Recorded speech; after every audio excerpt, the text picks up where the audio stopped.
Good evening, everyone. Welcome back once again to Vicious Rants, and of course I'm your host, your YouTube messiah and often imitated, never duplicated superstar, Tim Vicious M. We are talking about Raw this week was in Boston, Massachusetts. Now before we go and get into that, first and foremost, big thing, current events that happened as of today was announced. Ric Flair is hospitalized, medical issues. You know, he got out of he was in a medically induced coma. He had to get emergency surgery. He's out now. He's in recovery, far from out of the woods, so to say, but he's doing better. All of us here with Vicious Rants. Speedy recovery to the Nature Boy. There was none better. One of, if not the greatest wrestler to ever grace the ring. Only two things are forever: diamonds and Ric Flair. Now, that said, before we get into Raw, we are going to also address last week's SmackDown leading up into SummerSlam. And now, big things that happened last week on SmackDown was match was officially made for Cena versus Baron Corbin. Which case, find it kind of funny. A couple people were asking me, "Hey, do you think Baron Corbin's gonna win?" Oh, you're serious? In that case, let me laugh harder. Yeah, I mean, really? Some kids. Anyways, also pretty much the next big thing that happened there. Jinder, he hyped up his match with Nakamura coming up at SummerSlam. And as much as I've loved Jinder Mahal's run with the world title, you know, and the way he's been pushing as a heel, he's not doing that normal traditional, ooh, fuck the USA, my country is so much better because we got this, this, and this kind of shit. No, he's doing that, I'm sick of being pissed off and typecasted as the dude that's behind the 7-Eleven counter kind of shit. That works beautifully for him, you know? Now, also wound up seeing more so the build-up for the match between Randy Orton and Rusev gonna be happening at SummerSlam. So, all in all, card's actually starting to build up pretty good. Now, first thing, now with that said, now that we're done with the SmackDown Rewind, let's get into current events. And Raw was in Boston. Started out with Ambrose coming down to the ring, storming mad, looking like he was ready for a fight. Came on out, called out Seth, asked him what the hell is going on with them two.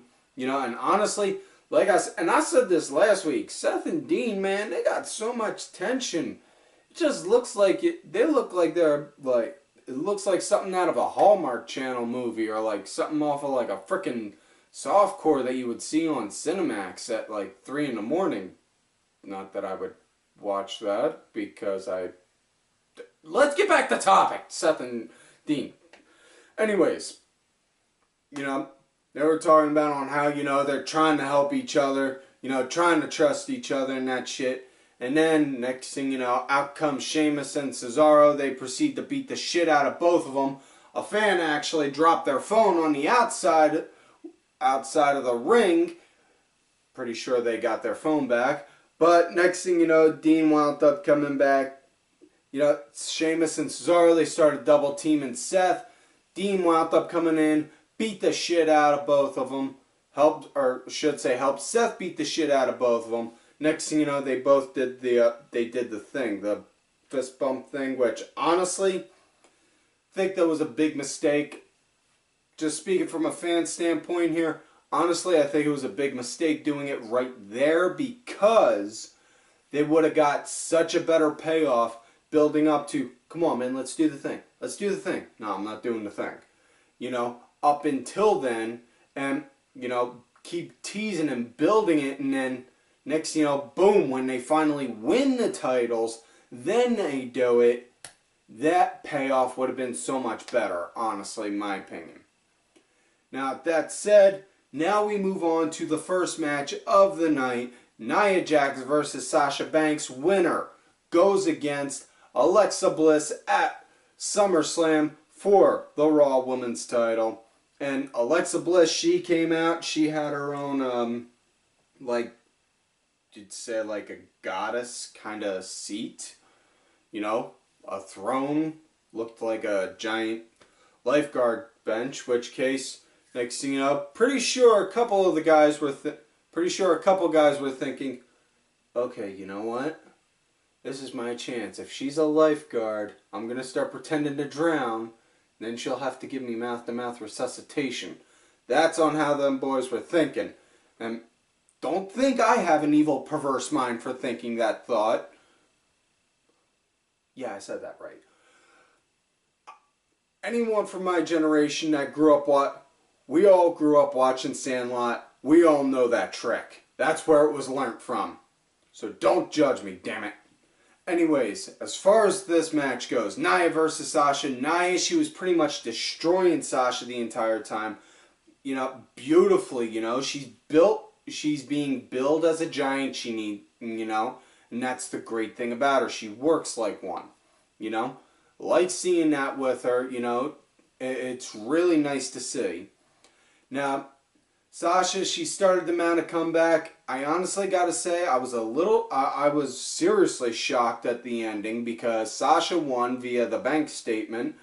And at the same time, like I said, I'm shocked because Sasha won. It was a hometown, so much for the whole they're going to lose in their hometown thing. And also, just honestly, like, how many times do we got to keep seeing Sasha being in the title picture? I mean, it was you know, her, you know, the title bouncing back and forth so fast within like 4 months of each other, wound up freaking killing it for so long, you know? Honestly, you need to have... Honestly, I'm really hoping Alexa wins on this one now, more than anything, because just eventually want to see that big payoff between Alexa and Nia, to where you see Alexa go and try and do the cowardly heel thing to back away and not get in the match, and then Nia just pick her up.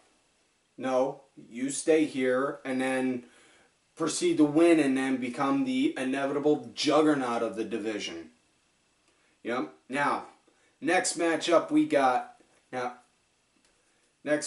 Actually, before we get into the next match, I want to say one thing real quick that was a bit of a problem. Gotta say, after that, we went an entire hour before the next match. It was all promos and build-ups to that. Get my damn words right. Till SummerSlam on Sunday. Now, really was not happy on that fact, you know. Think they should have spread the promos out a little bit more here and there.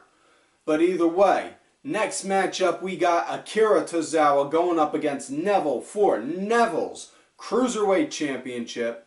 Now, those good sizing up right up first, you know, Neville, Tozawa, he started to pick up some control. And then they went to commercial. Neville, he was back, he was in control after break, you know.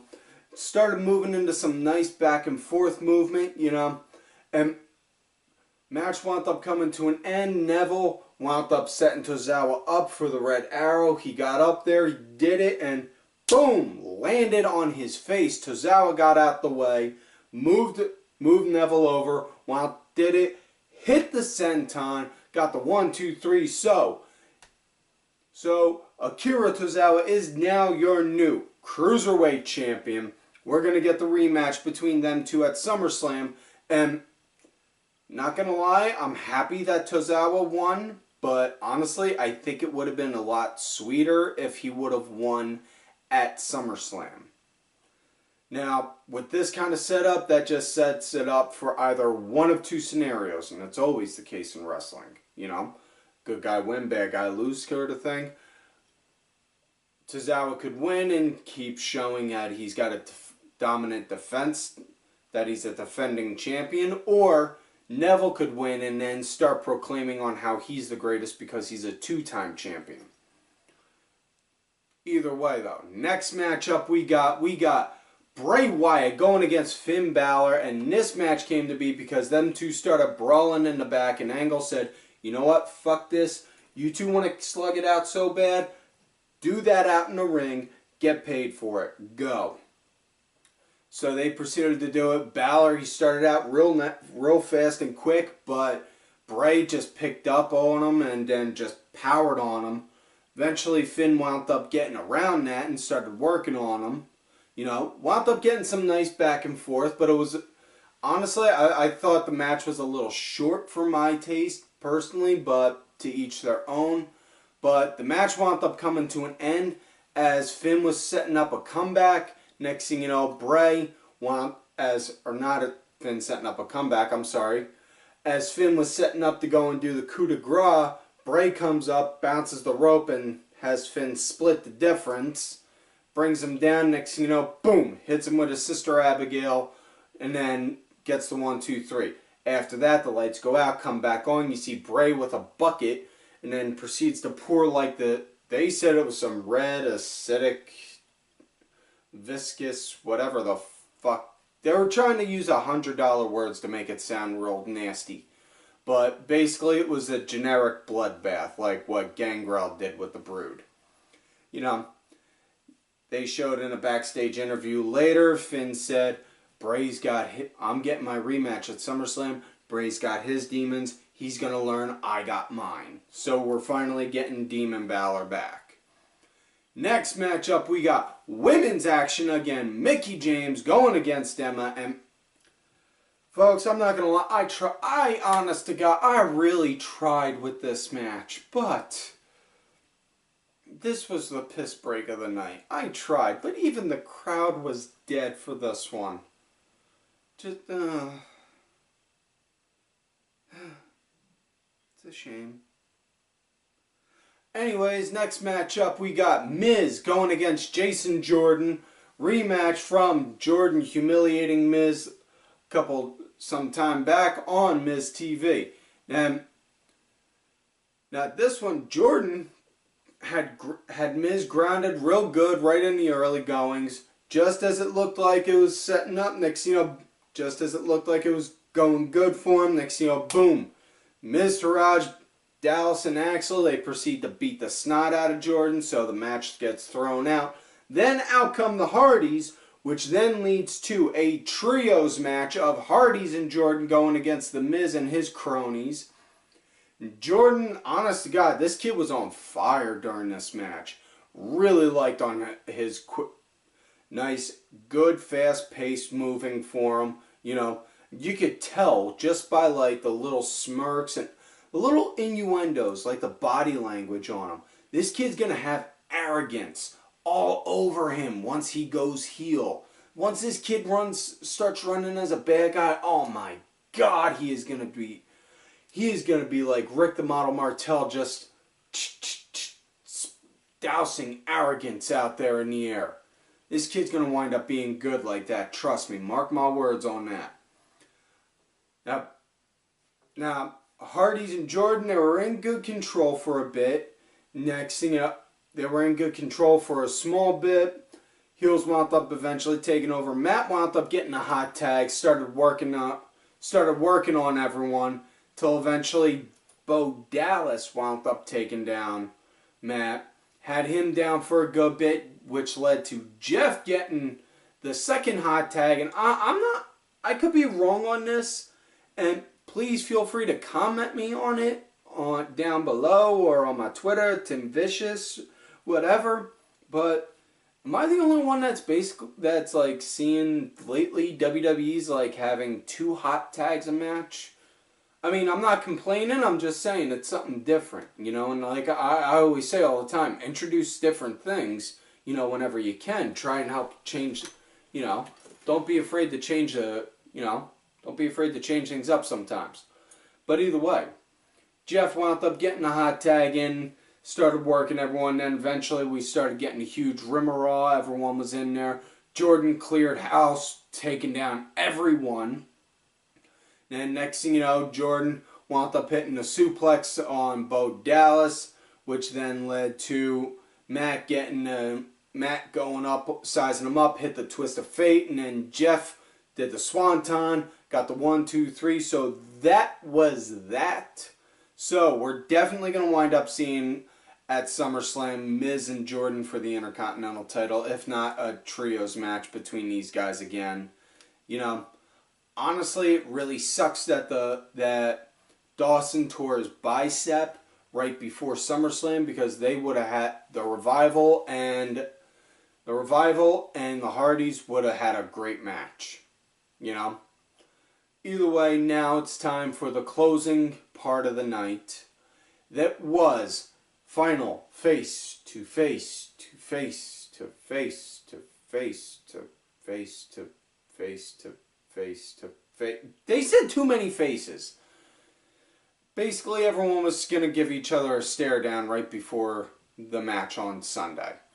So, out comes Brock and Paul. Paul winds up taking it. My savior, Paul E. Heyman, winds up taking the mic, addressing the audience as only he can, letting them know that if Brock loses, he's gone. He'll leave. He'll go, he'll go work cages, wink, wink, hinting towards the potential between him and a John Jones match in UFC. And, if Brock did lose and it was to Joe, Joe would present that title to his tribe to try and be welcomed back in because he's the outcast. Or if Brock lost to Braun Strowman, who has all of the credentials to be a world champion. And honestly, Braun really does. He's got the build. He is a monster. He is perfect for a world title. You know? And then there's Roman, who Paul emphasized, the badass, the one who ended The Undertaker's career. And perfect way to emphasize on that. Then out comes Joe, talking about on how he was going to win and on how Brock is only still champion just because of getting up mere seconds before Joe was able to finish with the Coquina clutch. And then out comes Braun, who says he is going to be the last man standing because he was last week. And then Joe just said, whoa, wait a sec. You think you're last man standing just because of your work? Last I checked, Roman was whooping your ass all over the arena until I came in and you got up just in the nick of time. Then out comes Roman, who doesn't even say 2 words, just climbs in the ring, spears Joe, them two get outside the ring, and then that just leaves Brock and Braun. All security gets in there and they all fly. In which case Kurt then pulls down everyone from the locker room. They all come down to try and back them up. That don't work very well. Brock plows through them, starts throwing out shots at Braun. They back them up. Braun breaks through, starts throwing shots at Brock. And then end of sequence, fade to black. Perfect hot finish for this build-up for this match. And honestly, more so, really hoping we see Brock Lesnar versus Braun Strowman at some point down the road. Now, that is it for this week's, folks. So, please do not forget to like the video, subscribe to the channel, go back, watch some of the other episodes. Look for me on Twitter at Tim Vicious. I also have another account, Tim_Vicious. Also, folks, it has happened. I told you it would be a matter of when, not if. Episode 2 of The Dad Show is up. Info on that is down below. Also, feel free to leave any questions, concerns, complaints, comments, grunts, groans, love, hate, whatever you want down below on there as well. I am also on that Facebook gimmick, Tim Ash, if you want to see my random rants and rambles. Also, do not forget to follow all of these cool ass cats right here on the Twitter. Axel Mulligan. Make sure y'all check out Axel's newest project, Wrestling Review, where they talk about British and European wrestling. Sunday Segue. The two co-hosts with me for the Dad Show. I am Danny Sunday, and Oliver Ben, who is also my executive producer. He did provide the music for this week's show. Make sure y'all check him out. He's out there on iTunes, Spotify, such details are in the description. Also, don't be afraid to hit him up for one of these Ali Rewind shirts. Show some love and support to the man. Don't forget to also follow Cranky Asshole, Aaron_Deborah, as well as Dazzy MWP over at the Max Wrestling Podcast. And folks, like I always tell y'all, you love me great, you hate me. Fuck you.